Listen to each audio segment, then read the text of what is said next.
Hello. Good morning, everybody. Thanks for waking up so early to come and see this wonderful session. Nice to see you all here today. Now, I'm not sure about you, but I'm a linguist. So when I spoke to Gaspard here at ChangeNOW, and he said, you're going to be on the session about fungi, I stopped and I said, am I going to be on the session about fungi? Or is it fungi? Or is it fungi? It's not fungi. That's the only thing I know. It's definitely not fungi. I was super excited because about 2 months ago, all I knew about fungi, all I knew about it was, well, they're delicious things that I can eat with my risotto, and maybe something that I may have used at some point during my university years. I'm not going to confirm or deny that because my mum and my grandma are here, so let's just avoid that subject completely. But after that, I slowly got into delving deeper into the amazing, incredible world of fungi. On Myco Stories, I looked into some of the incredible uses of fungi. Fungi in art. Obviously, we've got fungi in food, fungi in medicine. Like, there are so many different things that we can use fungi for. Is it a solution for the climate crisis? Well, we know there's no one silver bullet. There are lots of silver bullets, and one of them very much comes in the shape of fungi and its wonderful roots. And speaking of roots, our keynote speaker today is the CEO of Infinite Roots. His name is Dr. Mazen Rizk. I said that in a very Spanish way. I don't know why. Dr. Mazen Rizk, there we go. And he's going to be coming onto the stage now to share his wonderful keynote speech as I look nervously to the entrance of the stage where he will appear, I'm certain. Here he comes. Round of applause, please.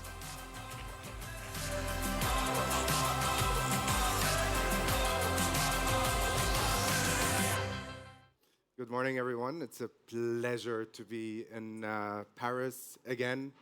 Although I have to say, coming from Hamburg, I thought the weather would be a little bit nicer than it is. So for once, it's nicer in Germany, so a little bit of mixed feelings. But I'm very happy to be again in Paris and very, very, very happy to tell you a bit more about what we do at Infinite Roots and where we see fungi becoming an amazing, amazing, amazing solution to a lot of the problems that we have in the world. My name is Mazen. I am the founder and CEO of Infinite Roots. We just changed our name a couple of months ago. We were formerly known as Mush Labs, but the scientist in me who was very naive when I founded the company in 2018, thinking we need to say labs and we need to say science, somehow realized a couple of years later that maybe lab and food, maybe lab and things emotional doesn't really connect. So that's why we changed the name of the company to Infinite Roots. And with Infinite Roots, we want to tell the whole world that with a one single simple ingredient, which is mycelium, there are amazing and infinite possibilities that we can create for a lot of different technologies, for a lot of different industries, and a lot of different solutions. And usually, I start my presentations rather negative on all of the problems that are happening in the world. But given that the session today is really about fungi and how they can serve as an ally, I wanted to start on a very, very positive note by saying mushrooms and fungi are fucking amazing. There's more than 12 million fungal species on Earth. This is 6 times bigger than the plant kingdom combined. The mushroom kingdom or the fungi kingdom is actually closer to us humans than plants are. Yet, this whole kingdom is so understudied. Or better said, there's so many opportunities in this kingdom that there's so much left to understand and there's so much left to learn. Outside the 12 million fungal species themselves, there are more than 2,000 edible mushroom species. And with each one, you can open a plethora of doors into different possibilities, into different solutions to different problems. And thanks to MycoStories, we very clearly see that there's a lot of people who understand that already in 2024 and are working across so many different sectors, whether it's food, whether it's materials, whether it's soil, whether it's health. So many amazing companies that have thought of the amazing power of fungi and what can happen there across so many different ecosystems. We sit somewhere up left, if I'm not mistaken. This is, I cannot find it at the moment, but we sit around food and fermentation at Infinite Roots. But why this slide is specifically and especially important for me is when I started the Infinite Roots in 2017, the industry looked completely different. So I'll just take you back to 2019, and that was the map. So just in the last 5 years, with 2 of them being COVID, the industry has catapulted into a completely different stratosphere of opportunities. This was 2019. We also sit somewhere there as Mush Labs. But when I started Mush Labs in 2017, I would say probably half of that didn't exist as well.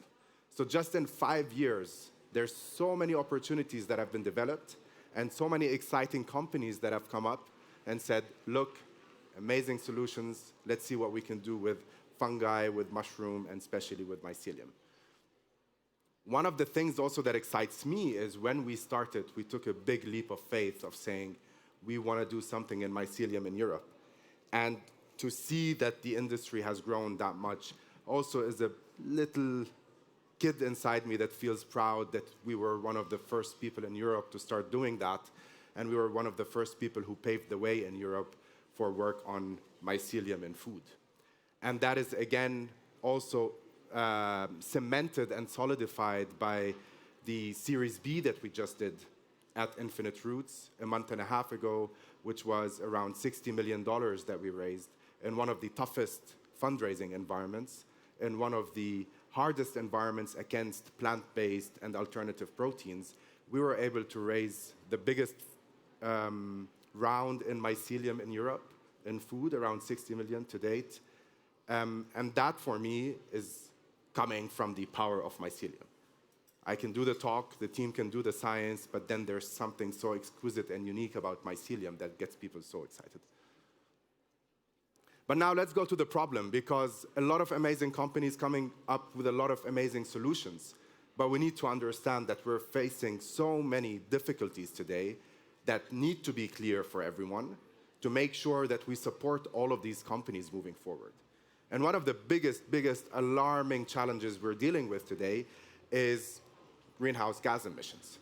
And actually, 26% of all greenhouse gas emissions come from food. Put in a different perspective, that is bigger than the whole transportation system combined. So put aviation, put cars, put all transportation systems, and then put food. We emit through our agricultural system more greenhouse gas emissions than that. But this is not where the problem for us ends. The problem today is, imagine how many emissions are being created, but there's still around 2 billion people today on Earth that lack access to equitable, sustainable, healthy food. 2 billion people out of 7 or 8 billion people today do not have access to food.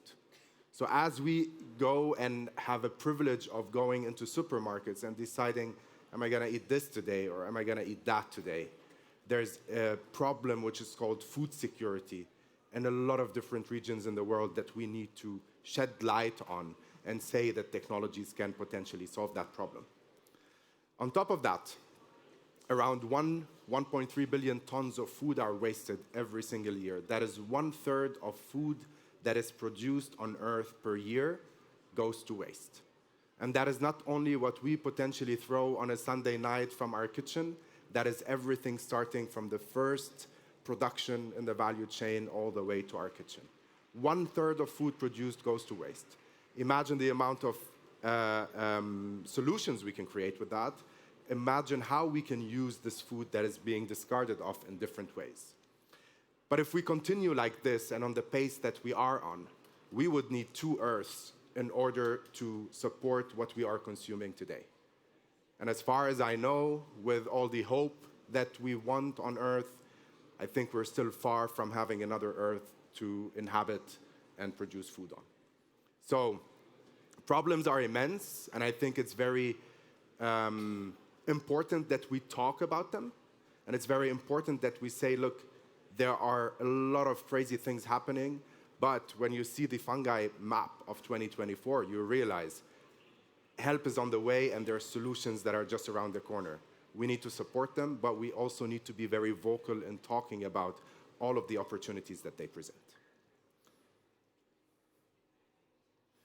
For us, the opportunity lies in mushroom and the opportunity lies in mycelium. And when we talk about food, why do we love mushrooms? We love mushrooms because of their taste and texture. I think probably everyone in the room has had mushrooms, minus the psilocybin, talking about food, at some point in the last year. They will have a very exquisite taste, a very exquisite texture, a very natural umami taste, which is very savory and meaty. But at the same time, the exciting thing about mushrooms is it allows us to talk about nutrition very holistically. So as everyone is fighting the fight on alternative proteins, we tend to think at Infinite Roots that actually proteins alone is not the issue. We in Europe eat way more protein than we should, way less fibers than we should. Fiber is an issue. Minerals and vitamins and nutrients are an issue. And what I like about mushrooms is that they give you this very holistic nutrition where they will give you everything. They will give you amazing protein quality with all essential amino acids present. So meaning amino acids that you cannot produce in your own body. But they're also going to give you amazing fibers, prebiotics. They're going to give you vitamins and minerals. So holistically, so much power to be presented there. And on top of that, mushrooms can grow very circularly. Meaning, today, if you go into the wild, if you go into nature, you'd see mushrooms growing on wood logs. Pretty sure you've heard of a lot of companies where mushrooms were grown on coffee waste. And that is because mushrooms, again, are not plants. They don't belong to the plant kingdom where they can create their own food. They need to eat food similar to us. They're closer to humans again. So what they do is, usually in nature, they will throw enzymes through their mycelium, through their root network, which is in the soil. They're gonna secrete enzymes, and these enzymes are gonna break down anything around them that has carbon or nitrogen, and they're gonna eat that and use it to grow, similar to us. So now, if you think about it, you can give them anything. They're gonna break it down, eat it, and grow. And this circular growth, again, when we're talking about sustainability and climate change, we should be very, very aware that it goes across all of these sectors, that circular economy and circular growth presents an amazing opportunity that mushrooms can take advantage of. But when we talk about food, we're also talking about mycelium. We're not necessarily talking about the fruiting cap, which is the fruiting body of the mushroom that you would usually buy in a supermarket. We're talking about the root network called mycelium, or the mushroom roots, as we call them, that are usually delved in the soil, or these white structures that you would see. These roots are wonderful because they offer you the same taste, they offer you an amazing texture, they offer you the same nutrition as the mushroom itself. They can grow in any form, shape, or way that you want them to grow. But if you now take these mycelium and move into a lab setting, you're able to do the process in a very controlled environment, in a very fast, efficient producing methodology. At Infinite Roots, we're working specifically on mycelium today, although we believe that the opportunities lie in mycelium and mushrooms and everything. And why, again, mycelium? Because with mycelium, we're able to produce food in a very fast, sustainable way, but also produce very healthy foods and very versatile foods. So when we talk about production, what we literally do is we're able to take these roots and we take just pieces of it, similar to what you would see here, the white material. We grow the white material, and then we take it and put it in tanks like this. And in these tanks, we have a very controlled environment of temperature, pH, feeding conditions, and the process takes us 3 days. So in 3 days, we would be able to produce mycelium, harvest mycelium. On day 4, we have a product that you can eat. Let's compare that to something. Soy. Soy takes, on average, around 150 days. Cows. Cows would take anywhere between 2 to 2.5 years. We do it in 3 days. And again, that's not because we're geniuses. It's because mycelium has this opportunity really and power to grow that fast. But also, when we're talking about this, we're talking about what does that mean from a sustainable perspective? Because when we started the company, we said we want to start a company that produces food sustainably. So what does sustainability mean for us? For us, sustainability means using less water. Today, compared to animals, we use 215 times less water. And I come from the Middle East, and I understand that water is such a big issue, especially where I come from, that wars will be fought on water. So whatever we can do already to start thinking about that is going in a good direction. But also, we produce 275 times faster than animals, as I just explained. And in the process, because we're using these fermenters, which are very vertical, we use 2,500 times less land than animal agriculture. At the same time, the projections are that we would be emitting 35 times less CO2 than cows for the same amount of protein that is produced per year. But then we take our science hats off and think, the moment we have these ingredients, we need to do products that taste good, products that connect to people, products that feel good, products that remind us of home. And this is why we focus really on having tasty products, but on also having very, very healthy products. Felipe is our head chef, culinary guy, comes from Chile, but Felipe spent the last 10 years working in Michelin star restaurants. He decided to move to Infinite Roots, and there he really tries to bring his culinary experience, his know-how, his feel as well, into creating foods that can excite people on a daily basis. And these are some of the products that we've created. Because of the versatility of mycelium and because of the different species that exist on Earth, we have been able to categorize quite a few different species and say, what do these species resemble and what kind of products can we create out of them? And this is why you'll see we've done everything from cream cheese and lebne, coming from Lebanon, need to have lebne, to the meat products, to the sausages, but we've also done ice cream with 3 ingredients. We've done caramel with 2 ingredients from mycelium, and we've done fish.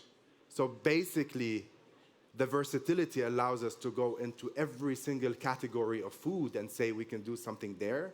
And every single touch point that you as a consumer might have with food, which is breakfast, lunch, dinner, or snacks. And this is why we don't want to be an alternative protein company. What we want to be is a food company that is giving people a new category of food based on mushrooms, with the opportunity to enjoy food in a healthy way, in a tasty way, but in settings that people usually understand. And on the path for us to do that, we aim today to replace 2.5% of meat in Europe with mycelium products by 2030. This is a huge number, even though it's just 2.5%. It's a huge feat. But in the process, and just to put it in perspective, we will save around 200 megatons of CO2 in that process until 2030. What are 200 megatons of CO2? I don't think anyone would be able to calculate it. So to put it in perspective, this is around 48 million cars not driving for a whole year, the same amount of CO2 that they would emit, which is, if I'm not mistaken, all the cars in France, and Belgium, not driving for a whole year. That is the amount of CO2 that we would really save if we replace 2.5% of meat with mycelium. This is also around 54 coal-fired power plants, which is, I think, almost half of all the coal-fired power plants in Germany itself. But one thing that I mentioned before is that mushrooms have this circular growth to them, that you can grow them on coffee waste. And when I started the company, I realized this is something we need to take advantage of very, very early on. So today we have an amazing partnership with one of the biggest beer companies in Germany called Bitburger. And with Bitburger, we are trying to reimagine not only the food side of things, we're trying to reimagine how can we produce in the long run differently. Today, one of the biggest challenges in our space when you talk about fermentation of mycelium is it costs a lot of money to build these facilities. So you're talking about 70 to 80 million euros to build a facility so that you can produce. Obviously, investors, especially given the current situations, are not going to give you money to build a facility and then see if you're going to actually be able to sell your products. We knew this rather early on.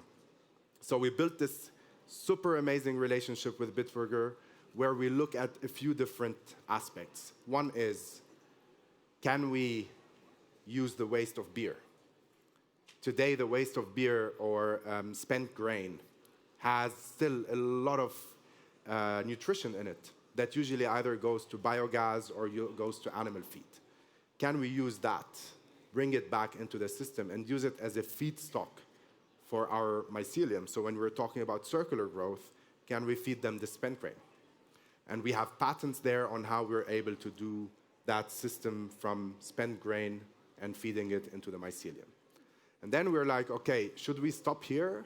If we cannot build a facility and we can produce, what happens if we partner with these beer companies? And today, one of the things that we're working on with Bitburger, and we have amazing results so far, is can we transform a brewery into a facility for fermentation for us?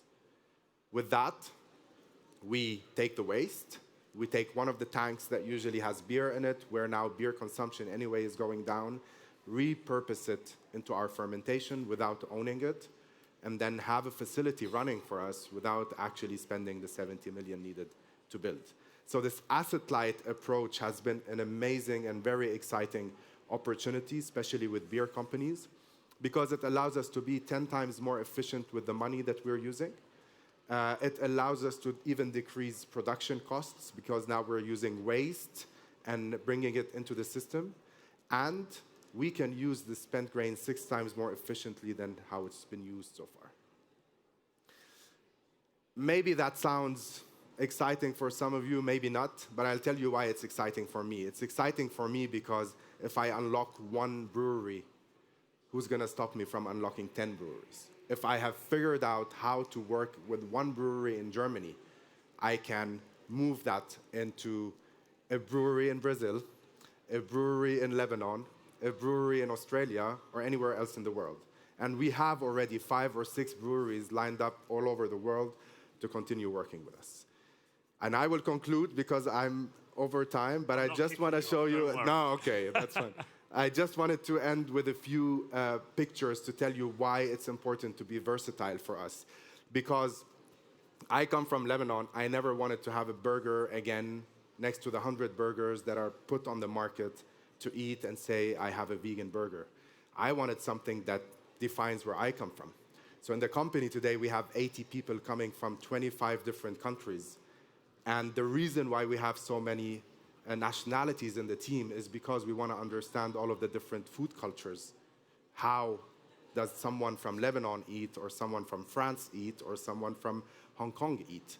And this is why we've worked very, very diligently on producing, or we aspire to have a global technology, like I just said, but at the end, we want the foods to be completely, completely local.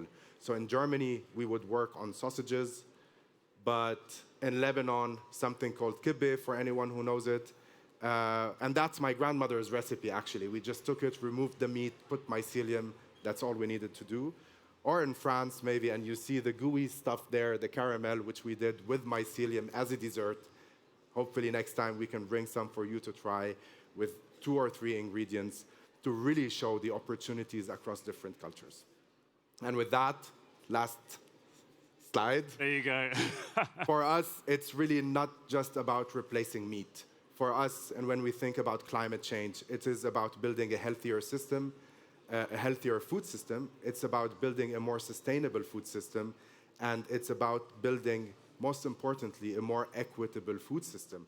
And only with that can we really create systematic change, and not just by thinking always we need to replace the meat from the equation. Thanks a lot. It was a pleasure to be here, and looking forward to the rest of the day. Thank you so much. Thank you. Wonderful. My mind was absolutely blown. The 3 days thing, incredible. Like they can grow a whole one of those between showers. That's absolutely amazing. So we're going to move on to the panel now, and I'm going to welcome up here Susanne Gløersen, the founder of the Future of Fungi Awards, Quentin Loth, an engineer at Bosque Foods, and Guillaume Lopez, the founder of ZENNO. If you'd like to come up and take a seat.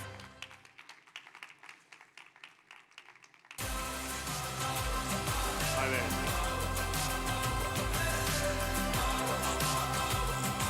Thank you so much, everybody. I did have some fun facts lined up, but we're going to jump straight into the discussion, if that's okay for everybody.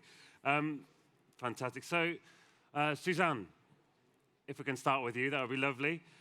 What are the Future of Fungi Awards? What was the inspiration behind them? So the Futures Fungi Award backdrop, I'm coming from sustainability. In 13 years, been in finance and investments, and learn about all the ways we can use fungi for environmental solutions. It was just mind-blowing. But still, it's still early. We mapped 4% of fungi globally. There's so much more we can use fungi for. And for me, being very adventurous, that's so fascinating. So the biggest breakthroughs we maybe have in front of us. So what more can we use fungi for? It's the last, frontier of biological discovery. So the award is set out to uncover and really honor the new and frontier ways we can use fungi to solve some of our largest environmental challenges. So honoring research and startups. And also to give a voice to this less communicated, sometimes less understood space. So we want to close it up. We want to uncover the new ways we can use fungi. We want to help commercialization of more research. We need to get more research off the ground in real-world solutions, and to inspire to new moonshots. And we have one of the winners from the award with us today, speaking later. Oh, very exciting, very exciting. Quentin, so Bosque Foods started in a car garage, which is pretty cool. Now, we all know we can eat mushrooms, but how else can fungi enhance our diet? Yes, so the way we set out to think about our diets, our Bosque Foods, we recently looked at mushrooms the way they exist today, and we all have consumed champignons, pleurote, chanterelle, and so on. So we know how to use this in our plates. When we set out to start Bosque Foods, we thought, okay, what is a big problem we want to solve? And we looked at our plates, and specifically what was in the center of our plates, and the impact that this had on the environment. I'm talking obviously about meat, which plays a big part in our diet. What we saw, like Mazen presented very well earlier, is that this has a huge toll on our climate.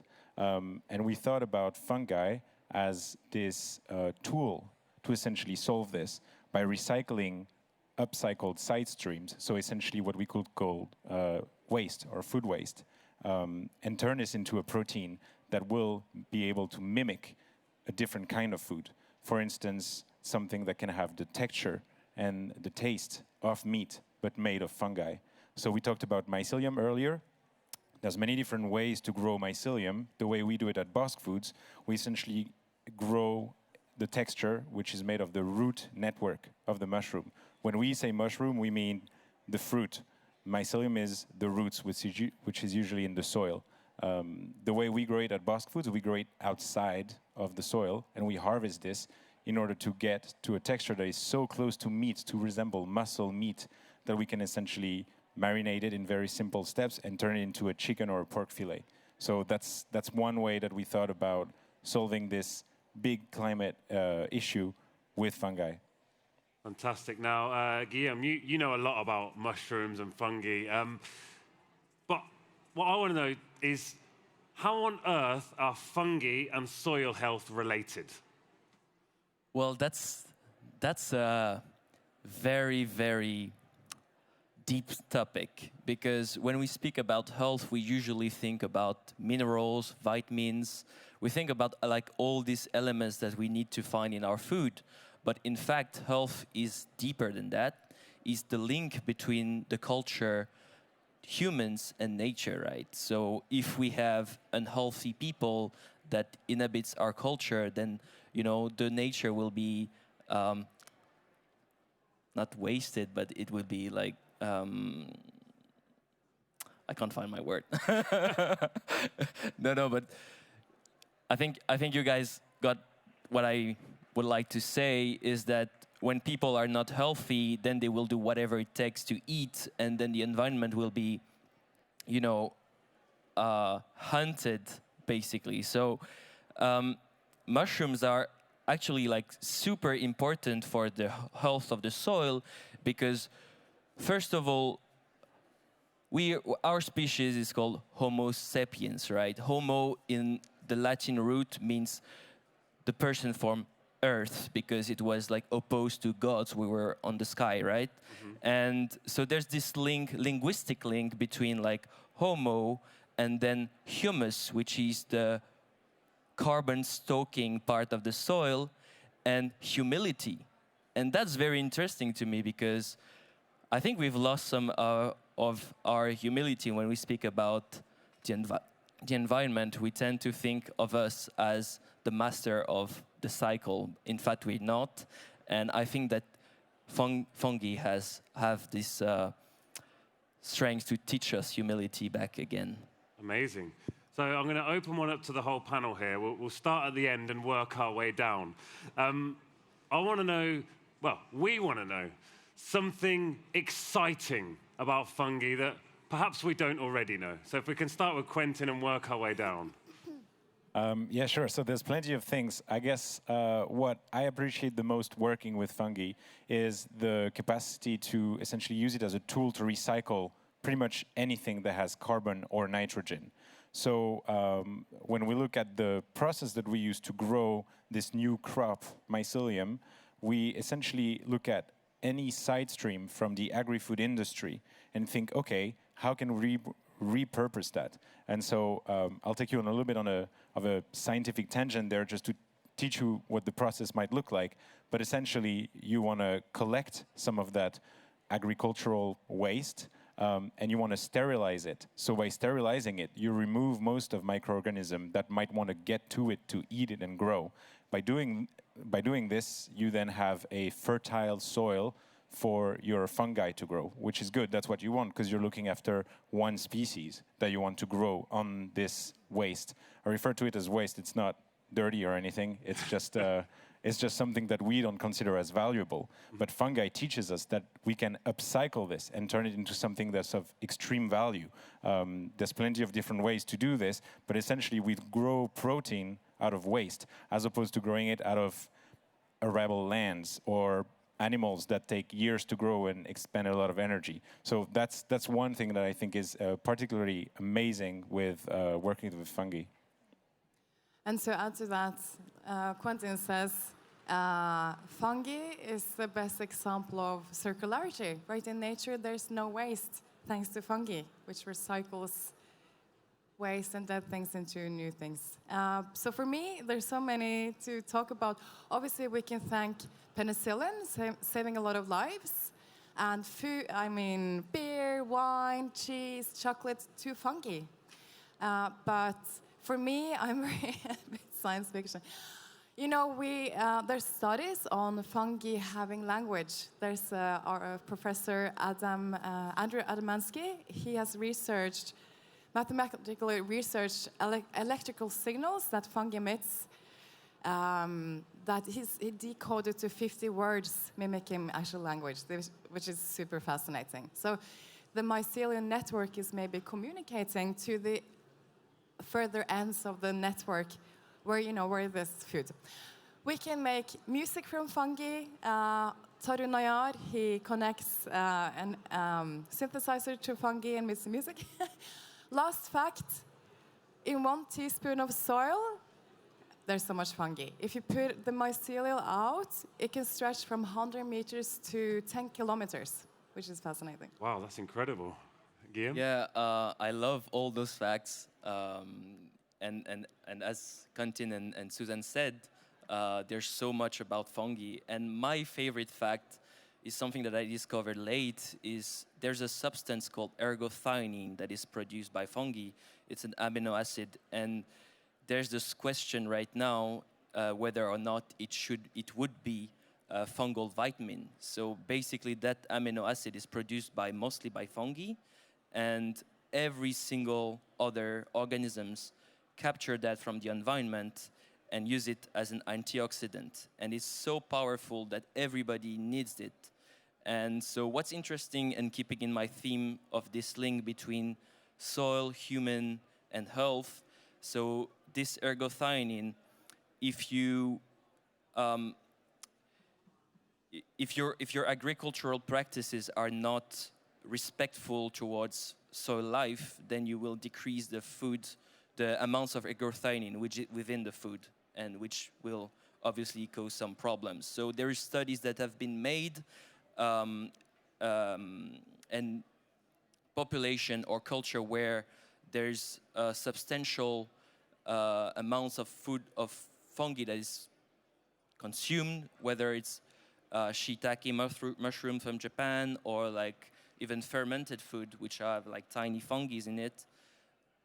They eat much more ergothioneine, and this is linked with less Alzheimer's disease, Parkinson's disease, like all the degenerative disease like that. And so to me, that's something we need to search more about. Eat more mushrooms, absolutely. Eat more mushrooms, right.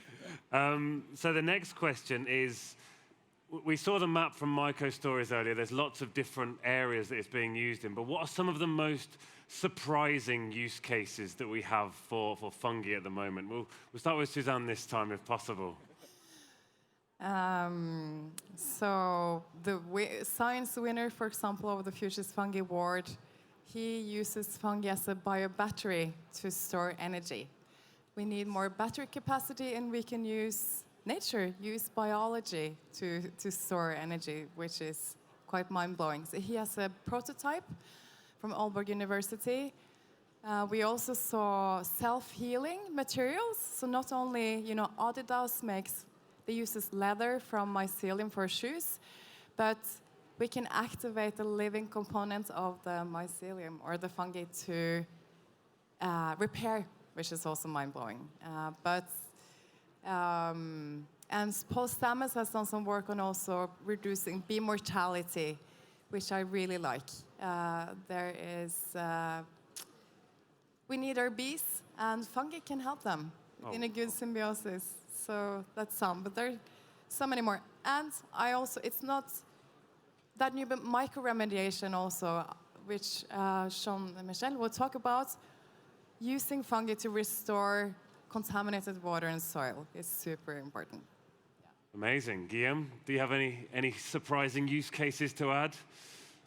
Well, I don't think it's surprising for people here, but probably you've heard about like the use of psilocybin as a treatment for anxiety and many human conditions, like mental conditions. And I find that fascinating because I think that the way we interact with nature is also very much linked to our mental state. Mm-hmm. So I think that's something that is very, very interesting, and we should keep researching about that and find application for our societies. Absolutely. Quentin, any surprising I think you guys covered a lot already. But on the self-healing part, obviously leather has been used, or it's been made from mycelium. There's also a building application where essentially if a part of a wall made out of mycelium composite breaks or is getting cracks, after it's been rained on, the mycelium will regrow and heal these cracks. So this is one application that's particularly interesting. Oh, wow, I need that in my house at the moment, I think, 'cause it's falling apart. So we heard before with Mazen talking about his second wave of investment. So I'd like to know, what are some of the key barriers that are stopping the world realizing the full potential of fungi? So we'll start here and we'll work our way down the line. What are some of the barriers? Like looking at mushrooms that are used for like medicinal purposes, what I found is that there's this novel food European directive, which is basically saying that foods that are not being used, like I don't know from like what amounts of time. May 1997. 1997, right? Thank you. So you cannot have them. You cannot use them as food ingredients, and so that's a problem with many fungi because the European culture has probably lost his like medicinal usage of fungi, and so now if you look at some species that are widely used in Asia, and there's like plenty of research done about them, but you cannot actually use them for the health of people in Europe, and I would say that's a problem. Yeah. I think Quentin here with Bosque Food is maybe also one of the best to talk about some of the challenges, but so I'll leave it to him. Scaling biology, living things in huge volumes, that's a challenge. These are living things. And also we discussed, but access to capacity, so bioreactors, right? You grow this in big bioreactors, and now a lot of companies or many wants to do that, so access to bioreactor capacity has also been a challenge, but I'll leave it to you, Quentin. Thank you.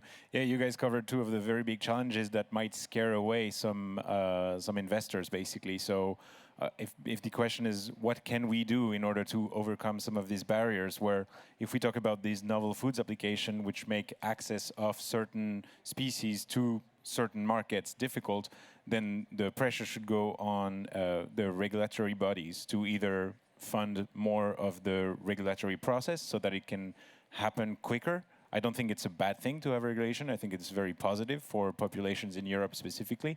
But obviously, if it takes over a year for a ingredient to be accepted onto the market, this is obviously a big hurdle. And then scaling, you're absolutely right. We're working with new crops, or we're using them in new ways. So what that means is R&D and CapEx in order to install the equipment to do this. That's something that we're tackling on our end with Bosque by using a fermentation process that is unlike what 95% of competitors are using. So you mentioned bioreactors, which are a great way to grow protein, but they're extremely expensive since they're borrowed from the pharma industry. So the way we're trying to tackle this is by working with different processes and different adjacent industry that already have the tools that can be retrofitted in order to grow mycelium in a different way. But obviously, this is the let's say the preconceived notions that certain investors might have that this will take 10 years and cost 100 million. But it's not, doesn't have to be. So it won't take 10 years and it won't cost 100 million? No. Excellent. Well, I can invest then, because maybe in 10 years I'll have 100 million, but before then I don't think I will. Fantastic. So you can start in a garage after all, I guess, but it does then need to grow. So we've got our red light is coming up there on our timer. So I'm going to slowly wrap things up, and I'd really like to know from everybody, how can we overcome the barriers that we've mentioned before? And what is one of the things you'd like these wonderful people to take away from today's session? So overcome the barriers, take away from this session. And let's start with Susanne again, if that's okay. then I would say, how can you overcome barriers? So capital in this environment where it's challenging for startups to raise money. So I have a syndicate club where, together with angel investors, I invest in startups. So if there's anybody out there that are interested to invest in fungi startups, come talk to me, because these startups need capital so they can scale more R&D. And to take away, this is, as Scientific American says, welcome to the mycelial revolution. We're just beginning. This is, I'm so excited to see what we can see of more fungal innovation in the next years to come. And we're just getting started. It is incredible, like what we know to what we can know. There's so much, so far that we can go. So yeah, it's super exciting. Guillaume, how can we scale these? How can we get over these barriers? How can we destroy them? And what should these people take away? I will start with the later. I think that what I want people to know about fungi is that the mycelium is this link organism which is embodying the fundamental principle of ecology. And so when we think about ecology, we need to think about circularity and how things connect. And that's how mycelium works in the ecosystem. So I think that what's really important to understand is that we need fungi for the future, and we need fungi to make ecology something real. Yeah. And how to solve the current problem, I would say that in any case, the culture needs to be updated by individuals. So I would highly recommend people that are interested in fungi to take actions and start moving, and everything will follow. And speaking of follow, of course, I can follow you on Instagram and find all of your tips and tricks on there, and find out all about wonderful mushrooms and so on. Yeah, so there's a lot of videos about mushroom foraging, but if you're interested, so that's ZENNO.nature, so ZENNO, ZENNO. And it's in French, right? It's in French. Well, it's good news because my mum loves mushrooms, she loves foraging, and she can speak French, so you've got a new follower right there. Okay, thank you so much. There you go. And Quentin, what do you think about these barriers, and what should everyone take away? Yes, I mean, I can only second what my colleagues mentioned earlier. I think one of the key takeaway is we're only scratching the surface of what's possible with this technology, and we call it technology. It's really just nature, so it's a lot of R&D in order to uncover what this can do for us and what we can do with it. So similar to what Susanne said, absolutely, we need funding and capital. We need investors to keep getting interested into what are the possibilities, and we need startups to come up with great ideas into how to use this capital and turn it into something that makes sense. I mean, I'll preach to the choir here, but we are currently fundraising, so if you're an investor here in the public, please come chat. But I don't assume that most of you are, so what I can only say is learn more about this fantastic organism and come up with your own ideas. Amazing. Well, we've managed to finish on time, which is incredibly impressive. I'd like to say a huge thank you to everyone for all of your insight. Do stay in touch with these wonderful folk. Follow the Future Fungi Awards, and if we could put our hands together for these fantastic folk. Thank you very much.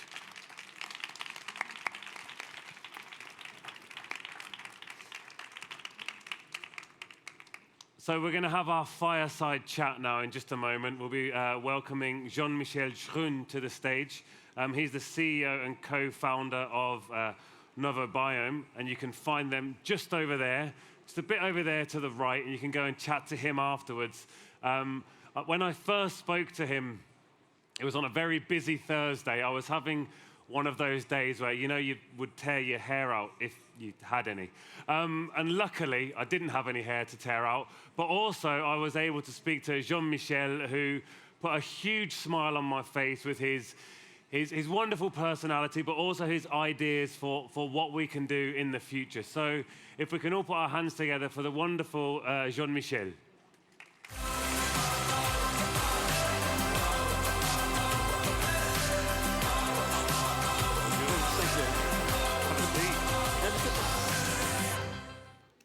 afraid I didn't bring my fire. So Yeah, you didn't brought the fire. we'll just have to bring the fire between us. Perfect. There we Good go. morning.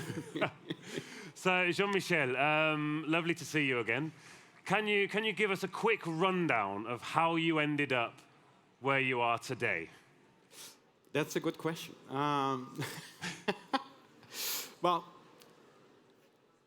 I'm in the sustainability field. I started when I was about 20 years ago. I didn't know what to do. So when I had to choose the studies, I chose the studies about business because I say business it's everywhere, so it's always a nice open choice. But I quickly went towards saying, okay, business alone in regards to emerging challenges that we had, it was 20 years ago, say we need to take in consideration sustainability. So I merged business and sustainability, and I went into that, and I had a kind of additional full training about environmental management and sciences. I had the chance to be trained by the former vice president of IPCC on climate change in 2002, 2003. And the causes and what always strikes me is that I had in mind that we're always speaking about 2020. 2020, we need to change. 2020 was the objective, 2020, and everything. And then we arrived 4 years ago in 2020. So I look back and say, okay, we're still in the same situation, even worse, and we're still speaking about the same things. But the world changed, though, and I think now the momentum is a bit different, so that's amazing. Yeah, from when it was 2020, now we're aiming for 2030. Yeah, exactly. Which is 2050. Yeah? Exactly, let's just change the number. So the big question, how can we show people how much fun fungi can be? I'm really sorry, that's that's all right. That was really bad. Fungi are amazing, but it's really looking back into what fungi is about. And I come back on what brought me to sustainability and the change in my life, and what brought to me a different perspective about sustainable challenges is that at one point I crossed a topic about biomimicry and how to take inspiration of nature and how that can very drastically change the way you think about sustainability. So because you used to come from a paradigm where you have social, economic, environmental pillars, and you have to combine them. It was a sustainability paradigm at that time. And every 2 years, you have a new concept, in a way, coming in. But honestly speaking, so we are on a living planet, and sometimes as a human species, we like to solve problems. And we like to think that we're the best species to solve problems. And I like to think, okay, but life on Earth evolved over the last 3.8 billion years and created amazing things.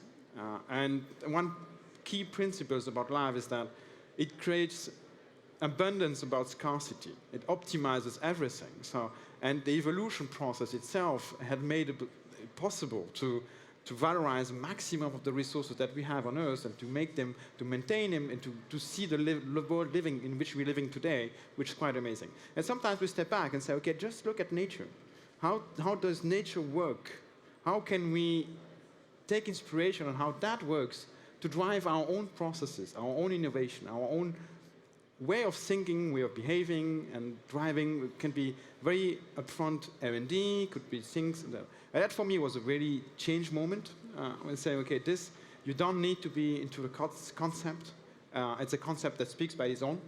You just have to look in a way, and you have an infinite possibilities of solutions, about inspiration.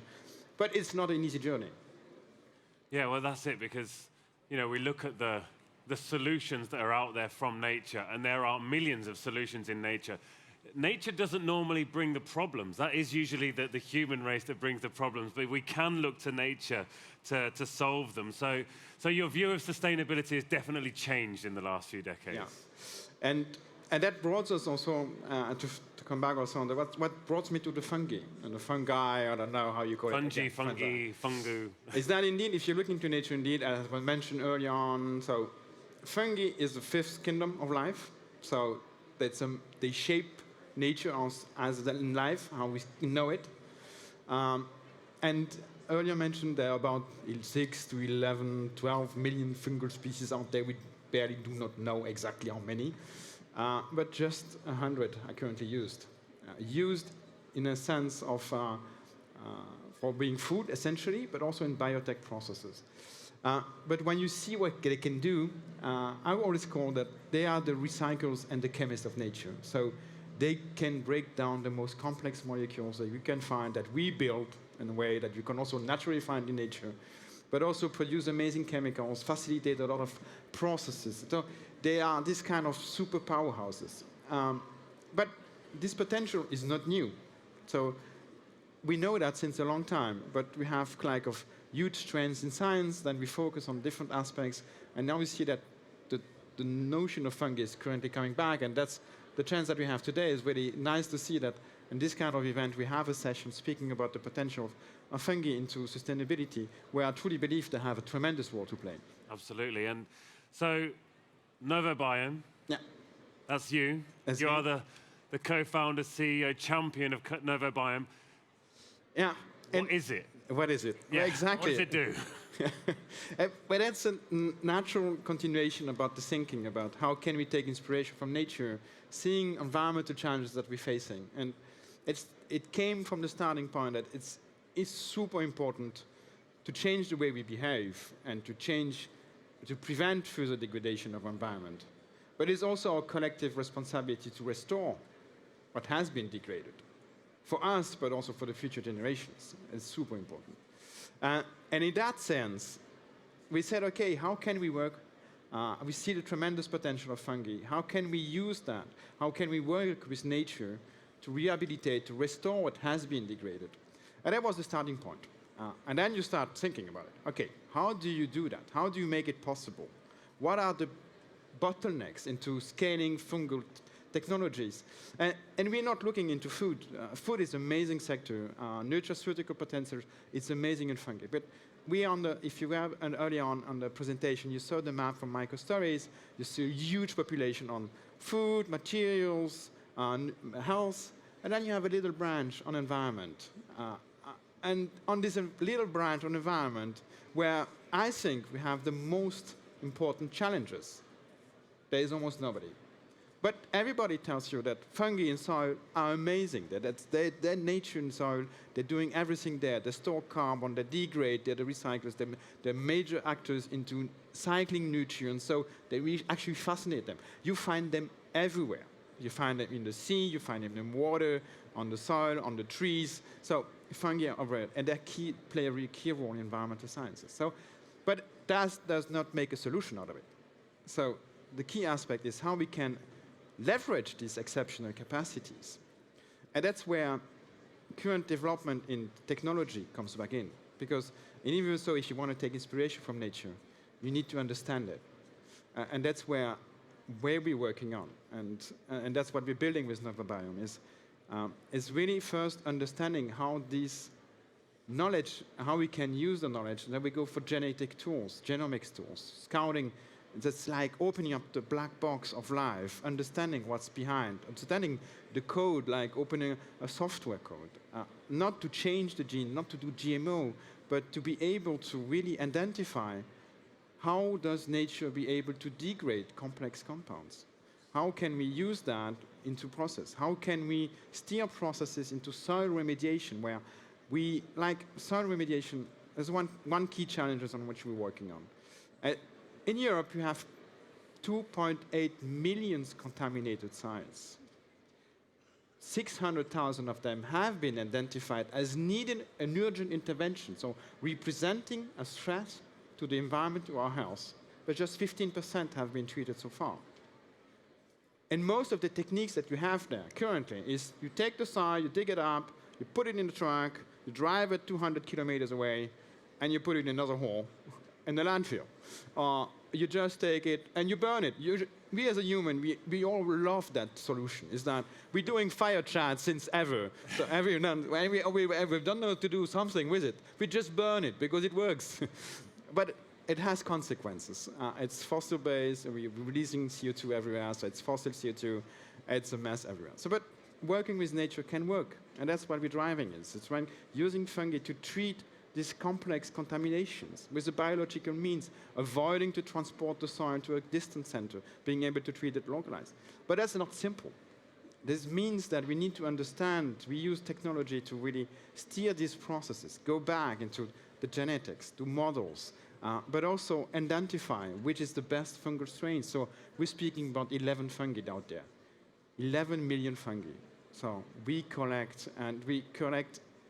extreme organisms coming from this extreme environment, heavy contaminated sites, waste streams, natural forests. I love to go out in the woods, so when I see a nice mushroom, I bring it back to the lab.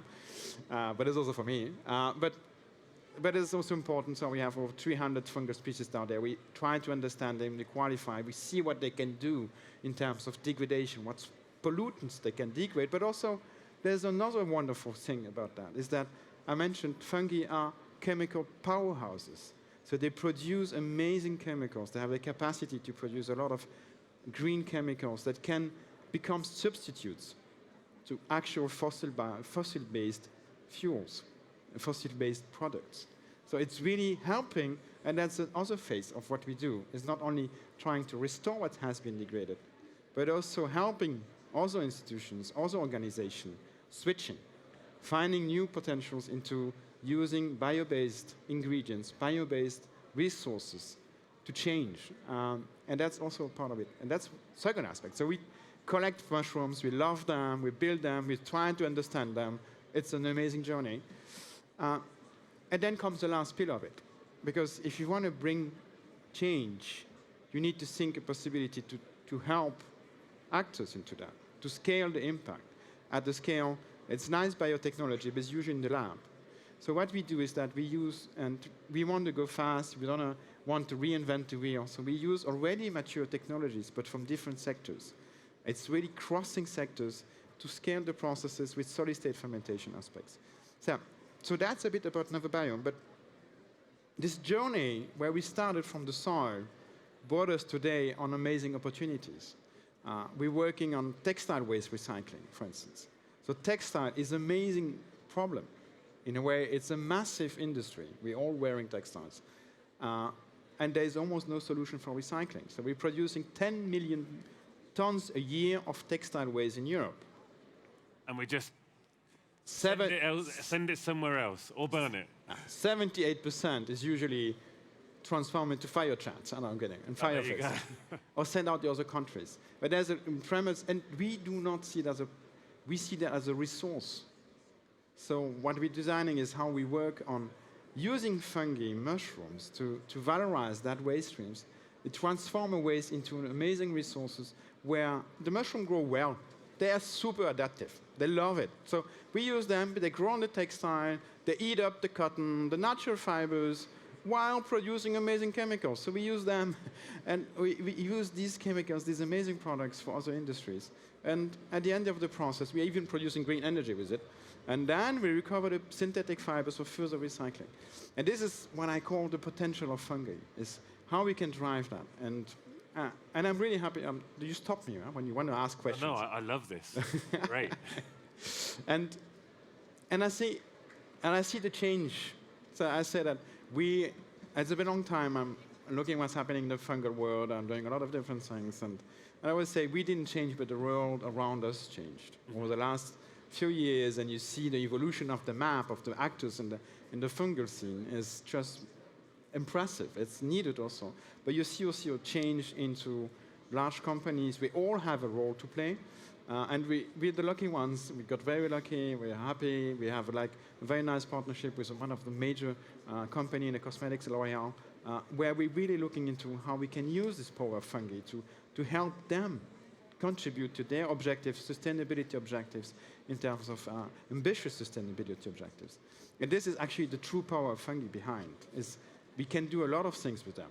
And the true potential, I think they can unlock amazing potentiality in the circular economy, in the waste sector, in the bioproduction.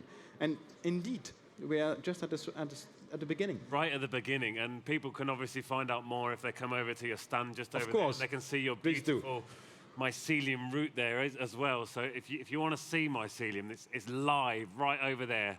Just straight. Straight over there. Cross everything. And you'll find him there with a nice big mycelium root. So I even have chocolates, bunch of chocolates. You got chocolate? Yeah. Okay, I'll see you guys later. I'm just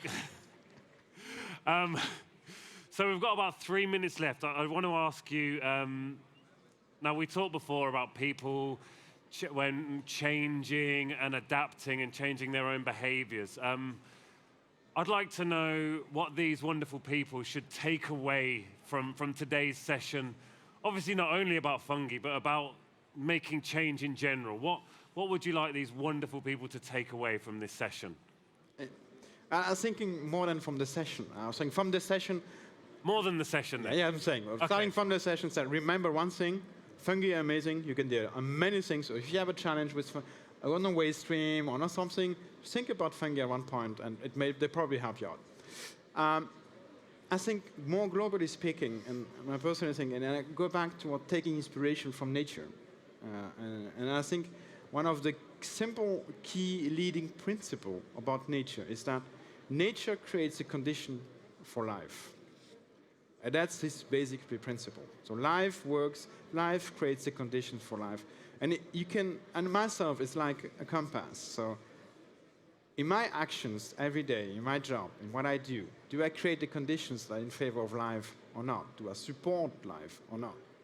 And this is a simple question, but I have tremendous consequences in the way we behave, in the way we choose, in the way what we do, in what we consume, and what we can do. It is a simple question.